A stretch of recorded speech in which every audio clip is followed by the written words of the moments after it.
News చూస్తున్నాం. Ajit Pawar accident కు సంబంధించి మృతికి సంబంధించి సంచలన నిజాలు అయితే బయటకు వస్తున్నాయి. రన్వేపై అయితే ఏదైతే ఉందో తొలుత నుంచి కూడా అక్కడ ఏం జరిగింది, ఎందుకు సాంకేతిక లోపమా లేకపోతే ఎయిర్ వేస్ లో ఏదైనా అంటే చూపుకు సంబంధించి ఏమైనా ప్రారంభం వచ్చిందా, ప్రాబ్లం వచ్చిందా అన్న విధంగా కూడా వాళ్ళు ఆలోచిస్తూ ఉన్నారు. మొత్తంగా అజిత్ పవార్ మృతికి సంబంధించి కొన్ని కీలక ఆధారాలు అయితే ఐబీ సేకరించడం జరిగింది. అక్కడికి వెళ్ళిన అనంతరం కూడా వారు పలు ఆధారాలు అయితే సేకరించారు.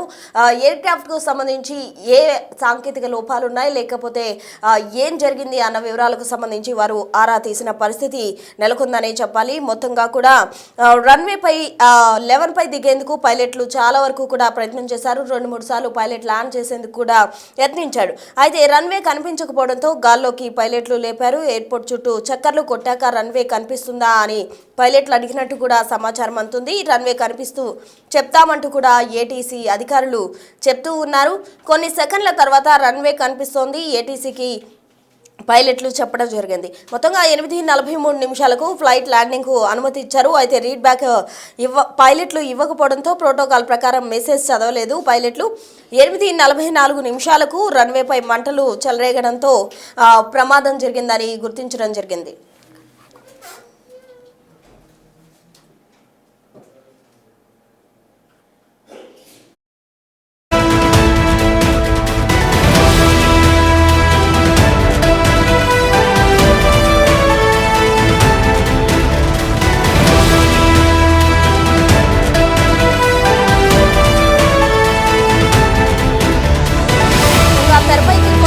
రీడ్ బ్యాక్ అనే పదం అయితే తెరపైకి వచ్చిందనే చెప్పాలి. రీడ్ బ్యాక్ అంటే ప్రోటోకాల్, ఇదొక కమ్యూనికేషన్ సిస్టమ్ గా కూడా చెప్తుంటారు. ఎలాంటి సమాచారం అందులో ఉండదని ఎయిర్ క్రాఫ్ట్ సిబ్బంది అయితే చెప్తున్నారు. మొత్తానికి రీడ్ బ్యాక్ అనే పదం ఏంటి, ఎందుకు అది తెరపైకి వచ్చిందన్న వివరాల్లోకి మనం వెళ్తే అనుమతి కోరే సమయంలో వాడే పదంనే రీడ్ బ్యాక్ అంటారు. అయితే అది మెసేజ్ మళ్ళీ చదవడానికి, అలాగే ఎయిర్ క్రాఫ్ట్ సిబ్బంది ఎయిర్ ట్రాఫిక్ కంట్రోల్ చేయడానికి కూడా యూజ్ చేస్తారంటూ మనకు సమాచారం అందుతుంది. మధ్య సమన్వయ లోపం లేదని నిర్ధారించింది. ల్యాండింగ్ సమయంలో రీడ్ బ్యాక్ చాలా కీలకంగా కూడా మారుతూ ఉంటుంది. ఏ రన్వేను ఉపయోగించాలో తెలిపే సమాచారం సాధారణం. అయితే విమానం ఎత్తు, అలాగే వేగం, ల్యాండ్ అయ్యే ప్రాంతంలో ట్రాఫిక్ ఎలా ఉందో తెలిపేందుకు రీడ్ బ్యాక్ అనే పదం అయితే దోహదం పడుతుంది. మొత్తంగా రీడ్ బ్యాక్ అంటే ప్రోటోకాల్, ఒక కమ్యూనికేషన్ సిస్టమ్ గా కూడా మనం చెప్పుకోవచ్చు. అయితే మొత్తంగా అజిత్ పవార్ ఫ్లైట్ యాక్సిడెంట్స్ లో మనం గమనించినట్లయితే అక్కడ రీడ్ బ్యాక్ అనే విషయాన్ని మనం తెరపైకి కనుక తీసుకొచ్చినట్లయితే ఆ విషయాన్ని గమనిస్తే ఎలాంటి సమాచారం అందులో ఉండదంటూ కూడా ఎయిర్ క్రాఫ్ట్ సిబ్బంది అయితే చెప్తున్నారు. ల్యాండింగ్ అనుమతి ఇవ్వడానికి అధికారికంగా కూడా దాన్ని యూజ్ చేస్తారంటున్నారు. మెసేజ్ మళ్ళీ చదవడానికి కావచ్చు, అలాగే ఎయిర్ ట్రాఫిక్ కంట్రోల్ చేయడానికి కావచ్చు ఇది యూజ్ అవుతుంది అంటున్నారు. మొత్తంగా ఎన్నిసార్లు పైలట్లు ల్యాండ్ చేయడానికి వాళ్ళు కమ్యూనికేట్ అయ్యారు, లేకపోతే ఏం జరిగింది అన్న దానికి సంబంధించి ఇప్పటికే ఏఐటీసీ దానికి సంబంధించిన ఆధారాలు సేకరిస్తూ ఉంది. ఏటీసీ రన్వే కనిపిస్తే చెప్తామంటూ కూడా చెప్పింది. అయితే కొన్ని సెకండ్స్ తర్వాత రన్వే కనిపిస్తోందని చెప్పారు. అయితే పైలట్స్ నుండి ఎటువంటి సమాచారం లేకపోవడంతో ఒక్కసారిగా అక్కడ మంటలు అయితే రావడంతో ప్రమాదం జరిగినట్టు కూడా గుర్తించారు అధికారులు. మొత్తంగా ఆ ఒక్క మిస్టేక్ కారణంగా ప్రమాదం జరిగిందంటూ కూడా చెప్తూ ఉన్నారు. మొత్తంగా అజిత్ పవార్ మృతికి సంబంధించి అటు ఇప్పటికే దేశవ్యాప్తంగా కూడా పలు నేతలు దిగ్భ్రాంతి వ్యక్తం చేసిన పరిస్థితి నెలకొందని చెప్పాలి. మహారాష్ట్ర సీఎంగా డిప్యూటీ సీఎంగా ఉన్న అజిత్ పవార్ బుధవారం ఉదయం ఒక భయంకర విమాన ప్రమాదంలో మృతి చెందారు. ప్రమాదంలో ఆయనతో పాటు మరో 4 మొత్తంగా 5 ఆ ఫ్లైట్ యాక్సిడెంట్లో ప్రాణాలు కోల్పోవడం జరిగింది. అజిత్ పవార్ ముంబై నుంచి బారామతి వెళ్లేందుకు చార్టర్డ్ విమానంలో స్టార్ట్ అయ్యారు. ఆ తరువాత ఫ్లైట్ ల్యాండ్ చేస్తున్న సమయంలో బారామతిలో ఫ్లైట్ క్రాష్ అయిపోయిన పరిస్థితి నెలకొంది. దీంతో సెకండ్లలోనే మొత్తంగా కూడా ఫ్లైట్ అంతా క్రాష్ అయిపోవడంతో వాళ్ళ యొక్క ఏవైతే ఆభరణాలు వాళ్ళు ధరించారో, వాచ్లు కావచ్చు, లేకపోతే గాగుల్స్ కావచ్చు, అటువంటివి ఆధారంగా చేసుకొని వాళ్ళ బాడీస్ కూడా గుర్తించడం జరిగింది. ఉదయం 8 7:10 ముంబై ఛత్రపతి శివాజీ ఇంటర్నేషనల్ ఎయిర్పోర్ట్ నుంచి బయలుదేరింది ఈ చార్టర్డ్ ఫ్లైట్. అయితే బారామతి విమానాశ్రయంలో ల్యాండింగ్ కు ప్రయత్నిస్తూ ఉన్న సమయంలో ఈ ప్రమాదం జరిగింది. మొదట ల్యాండింగ్ ప్రయత్నం విఫలమైంది. రెండోసారి ల్యాండింగ్ క్లియరెన్స్ తీసుకున్నారు. తర్వాత ఏటీసీకి రీడ్ బ్యాక్ ఇవ్వకుండానే విమానం రన్వే దగ్గర కూలిపోయి మంటల్లో కలిసిపోయింది. ఏటీసీకి ఇన్ఫర్మేషన్ ఇవ్వాల్సి ఉంది. అయితే రీడ్ బ్యాక్ ఇవ్వకుండానే రన్వే దగ్గర సుమారు 200 మీటర్ల దూరంలో కూలిపోయి మంటల్లో కలిసిపోయింది. ప్రమాద సమయాన్ని గనక మనం గమనించినట్లయితే ఇది బుధవారం 8:45 ప్రాంతంలో జరిగినట్టు కూడా మనకు సమాచారం అందుతుంది. ఇక దృశ్యాల ప్రకారం మనం గమనిస్తే విమానం రన్వే ఎడ్జ్పై పడి పేలి మంటలు రేగినట్టు కూడా మనం అర్థం చేసుకోవచ్చు. సీసీటీవీ ఫుటేజ్లో విమానం టిల్ట్ అయి క్రాష్ అయినట్టు కూడా కనిపిస్తోంది. మొత్తంగా ప్రమాదానికి గల కారణాలు గనక గమనిస్తే బారామతి విమానాశ్రయంలో తక్కువ విజిబిలిటీ ఉండడం, విజిబిలిటీ లోపం కారణంగానే ఇక్కడ యాక్సిడెంట్ జరిగినట్టు కూడా ప్రధాన కారణంగా కూడా చెప్తూ ఉన్నారు. విమానాశ్రయంలో నావిగేషన్ ఎయిడ్స్ లేకపోవడం, అలాగే పైలట్లు సైట్ మరియు రేడియోపై ఆధారపడాల్సి వచ్చిన పరిస్థితి ఈ ప్రమాదానికి కారణంగా కూడా చెప్పుకోవచ్చు. ఇంకో కారణం కనుక మనం గమనించినట్లయితే పైలట్ ల్యాండింగ్ క్లియరెన్స్ తర్వాత స్పందన ఇవ్వలేదు. అంటే ఏదైతే రీడ్ బ్యాక్ ఉందో దానికి సంబంధించి వాళ్ళు రెస్పాండ్ అవ్వకపోవడంతో ఈ యాక్సిడెంట్ జరిగినట్టు కూడా చెప్తున్నారు. రీడ్ బ్యాక్ ఇవ్వని అనంతరం కూడా ఈ మంటలు కనిపించినట్టు తెలుస్తోంది.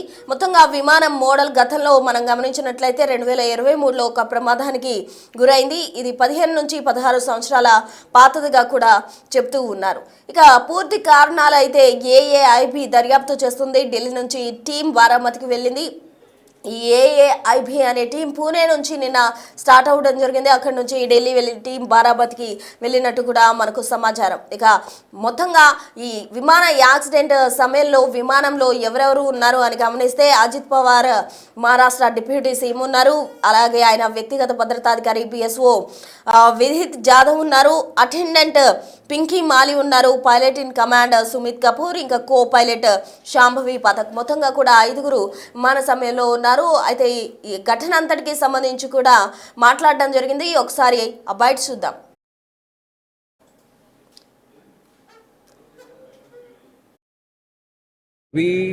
जो एक्सीडेंट जो हुआ है उसका जो इन्वेस्टिगेशन उसको भी हमने शुरू कर दिया है. तुरंत डीजीसीए और एआईबी की टीम भी आई है और जो प्रिलिमिनरी इन्वेस्टिगेशन या प्रिलिमिनरी जो समाचार हमें मिला है उसमें इतनी जानकारी थी कि जब वो लैंड करना चाहते थे सुबह करीब 8:48 AM के आसपास, तो उस समय विजिबिलिटी थोड़ा पूर था उधर.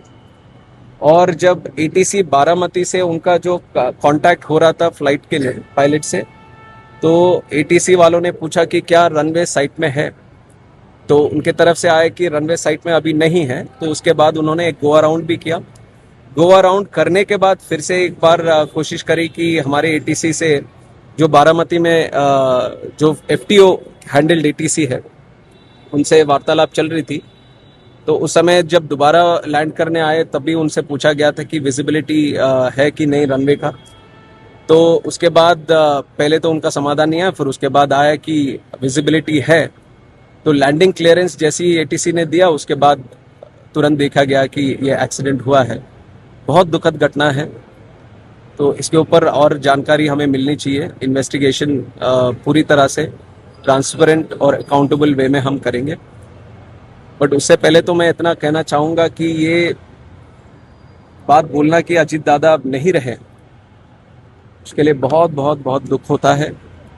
और मैं उनके जो प्यार करने वाले लोग हैं, कार्यकर्ता हैं और उनके परिवार के लोग हैं, उन सबके प्रति कंडोलेंसेस व्यक्त करता हूँ. తాజాగా అజిత్ పవార్ ఫ్లైట్ యాక్సిడెంట్ కు సంబంధించి సంచలన నిజాలు అయితే బయటకు వస్తున్నాయి. ప్రోటోకాల్ ప్రకారం పైలట్లు రీడ్ బ్యాక్ చదవనట్టు కూడా మనకు సమాచారం అందుతుంది. ఈ ఒక్క మిస్టేక్ కారణంగానే ప్రమాదం జరిగినట్టుగా కూడా చెప్తూ ఉన్నారు. ఒక్కటి మాత్రమే కాదు, మరో కారణం కనుక మనం గమనించినట్లయితే విజిబిలిటీ లోపమేందుకు ప్రమాద కారణం. విజిబిలిటీ లోపం కారణంగానే వాళ్ళు ల్యాండ్ చేసేందుకు పలుమార్లు ప్రయత్నించారు. అయితే రీడ్ బ్యాక్ అనేది వాళ్ళు ఏటీసీ నుండి తీసుకోకపోవడంతోనే ఈ ప్రమాదం జరిగింది. జరిగింది. ఆ ఒక్క మిస్టేక్ కారణంగా 5గురు ప్రాణాలు కోల్పోవలసి వచ్చిన పరిస్థితి నెలకొందనే చెప్పాలి. తాజా అప్డేట్స్ అందించేందుకు మా ప్రతినిధి శివ ఢిల్లీ నుంచి సిద్ధంగా ఉన్నారు. శివ, చెప్పండి, ఈ ఘటన అంతటికి సంబంధించి కూడా రీడ్ బ్యాక్ అనే ఒక్క పదం తెరపైకి వచ్చిందని చెప్పుకోవచ్చు. ఆ పదం ఏంటంటే ప్రోటోకాల్ అనేది ఫాలో అవ్వలేదు పైలట్లు. ఆ ఒక్క మిస్టేక్ కారణంగానే ఫ్లైట్ కూలిపోయినట్టు చెప్తున్నారు. ఆ విషయాలేంటి? నిన్న విమాన ప్రమాదంలో మహారాష్ట్ర డిప్యూటీ సీఎం అజిత్ పవార్ చనిపోయారు. ఆ ప్రమాదంలో ఆయనతో పాటు ప్రయాణించిన 5గురు పైలట్, కో పైలట్, కెప్టెన్ కూడా వ్యక్తిగత సిబ్బంది కూడా చనిపోయారు. అయితే ఈ విమాన ప్రమాదంపై కొన్ని సంచలన నిజాలు అయితే వెలుగులోకి వస్తున్నాయి. పలు అనుమానాలు వ్యక్తం చేస్తున్నారు. బారామతి ఎయిర్ ట్రాఫిక్ కంట్రోల్ నుంచి మొదట క్లియరెన్స్ వచ్చింది. రన్వే 11 పై ఫ్లైట్ ను దింపేందుకు పర్మిషన్ రావడంతో పైలట్ ప్రయత్నించారు. కానీ రన్వే కనిపించకపోవడంతో గాల్లోనే మళ్ళా చక్కర్లు కొట్టినట్టు తెలుస్తుంది. తర్వాత ఒక సీసీ ఫుటేజ్ కూడా బయటకు వచ్చింది. అది గాల్లోనే చక్కర్లు కొట్టినట్లుగా కూడా సీసీ ఫుటేజ్ లో విజువల్స్ అయితే కనిపిస్తూ ఉన్నాయి. ఎయిర్పోర్ట్ దిక్కు చక్కర్లు కొట్టాక రన్వే పై కనిపిస్తుందా అని అడిగినట్లుగా పైలట్లు చెప్తున్నారు. కనిపిస్తుందని పైలట్లను అడిగిన నేపథ్యంలో ఏదైతే వారు కూడా కనిపిస్తుంది చెప్పారు. తర్వాత రన్వే పైన దింపే నేపథ్యంలో ల్యాండ్ చేసే నేపథ్యంలో అక్కడ వెలుతురు సరిగా లేకపోవడం వల్ల కనిపించడం లేదని కూడా సమాచారం ఇచ్చినట్లు కూడా తెలుస్తోంది. ఫైనల్ గా రన్వే పై దింపేందుకు పర్మిషన్ ఇచ్చిన నేపథ్యంలో 8:40 ల్యాండింగ్ కు ఏటీసీ అనుమతి ఇచ్చింది. అయితే రీడ్ బ్యాక్ అనేది ఇవ్వనట్లుగా కూడా పైలట్లు తెలుస్తోంది. అంటే రీడ్ బ్యాక్ అనేది కూడా ఇప్పుడు ప్రశ్నార్థకంగా మారింది. దాంట్లో రీడ్ బ్యాక్ అనేది ఉంటుందా, దాని ద్వారా ఎటువంటి సమాచారాన్ని సేకరించవచ్చు, వారు సమాచారాన్ని ఇవ్వచ్చు అనేది కూడా ఇప్పుడు ప్రధానంగా కొంత చర్చ కొనసాగుతుంది. ప్రోటోకాల్ ప్రకారం మెసేజ్ తెరవలేదన్నట్లుగా కూడా తెలుస్తోంది. పైలట్లు 8:44 రన్వేపై మంటలు చెలరేగాయి. ఈ కారణంతోనే ప్రమాదం జరిగిందని కూడా కొన్ని అనుమానాలు వ్యక్తమవుతూ ఉన్నాయి. అదే రీడ్ బ్యాక్ అనే పదం ఇప్పుడు ప్రధానంగా తెరవేదికి వస్తుంది. రీడ్ బ్యాక్ అంటే ప్రోటోకాల్, ఇదొక కమ్యూనికేషన్ సిస్టమ్ అనేది కూడా తెలుస్తోంది. కానీ ఎలాంటి సమాచారం అందులో ఉండదంటూ కూడా ఎయిర్ క్రాఫ్ట్ సిబ్బంది చెప్తున్నారు. ల్యాండింగ్ కు అనుమతి ఇవ్వాలని అధికారికంగా అనుమతి కోరే సమయంలో వాడే పదవంటూ కూడా ప్రధానంగా తెలుస్తోంది.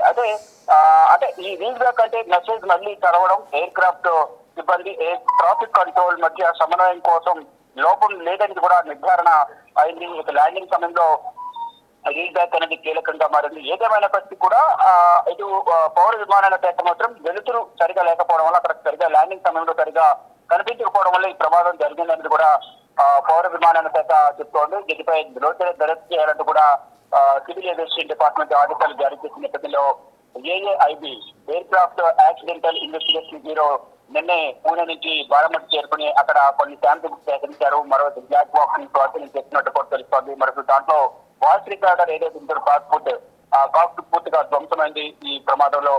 కానీ ఆ బ్లాక్ బాక్స్ లో ఏమిటి అనేది కూడా డీకోడ్ చేసిన తర్వాత దాంట్లోని సమాచారం మేరకు ఫైనల్ గా అసలు విషయాలు బయటకు వచ్చే అవకాశం అయితే కనిపిస్తోంది. కానీ ఈ బ్లాక్ బాక్స్ లో ఉన్న నిజాలు బయట పెట్టాలని కూడా కొన్ని పార్టీలు డిమాండ్ చేస్తున్నాయి. మరొక ఈ ప్రమాదంలో కుట్రకోణం దాగి ఉందని కూడా కొన్ని ఆరోపణలు వినిపిస్తున్నాయి. దానిలో భాగంగా మమతా బెనర్జీ, పశ్చిమ బెంగాల్లో ముఖ్యమంత్రి మమతా బెనర్జీ దీనిలో కుట్రకోణం దాగింది. సుప్రీంకోర్టు న్యాయమూర్తి ఆధ్వర్యంలో సమక్షంలో దీనిపైన దర్యాప్తు కొనసాగించాలి, దర్యాప్తు చేసి నిజానిజాలు బయట పెట్టాలని కూడా డిమాండ్ చేస్తున్నారు. ఆమెకు మద్దతుగా ఇటు బీజేపీ సీనియర్ నేత రాజా సింగ్ కూడా దీనికి సంబంధించి ప్రధానంగా కొన్ని వ్యాఖ్యలు చేశారు. నాకు కూడా దీనిపైన అనుమానం ఉన్నాయంటూ కూడా వారి వ్యాఖ్యలు చేసిన నేపథ్యంలో ఈ వ్యాఖ్యలన్నిటికీ కూడా శరద్ పవార్ ఖండించారు.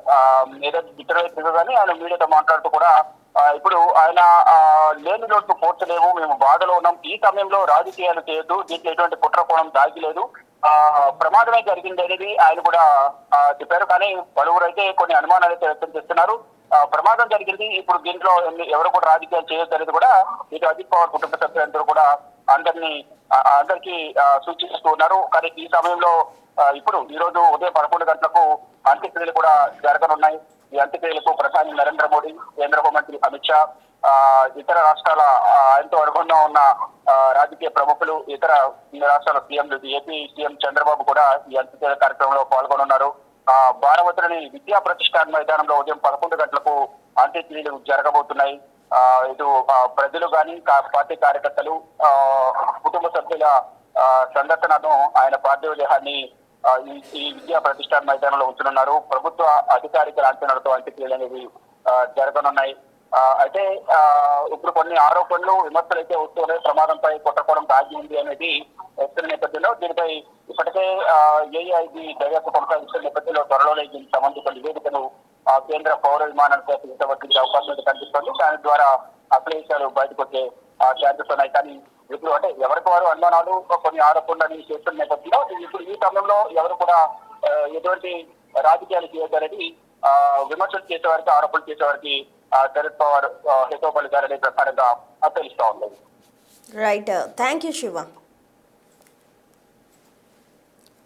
సో మొత్తంగా అజిత్ పవార్ బారామతిలో స్థానిక ఎన్నికల సమావేశంలో పాల్గొనేందుకు వెళ్తున్న సమయంలో ఈ ప్రమాదం జరిగినట్టుగా కూడా చెప్తూ ఉన్నారు. అజిత్ పవార్ ఫ్లైట్ యాక్సిడెంట్లో 5గురు ఆయనతో సహా 4గురు చనిపోయినట్టు కూడా మనకు సమాచారం అందింది. అయితే మొత్తంగా ఈ ఫ్లైట్ యాక్సిడెంట్ గల కారణాలు ఏంటి అన్నదానికి సంబంధించి ఏఐబి ఇప్పటికే ఢిల్లీ చేరుకుని దానికి సంబంధించి దర్యాప్తు చేస్తూ ఉంది.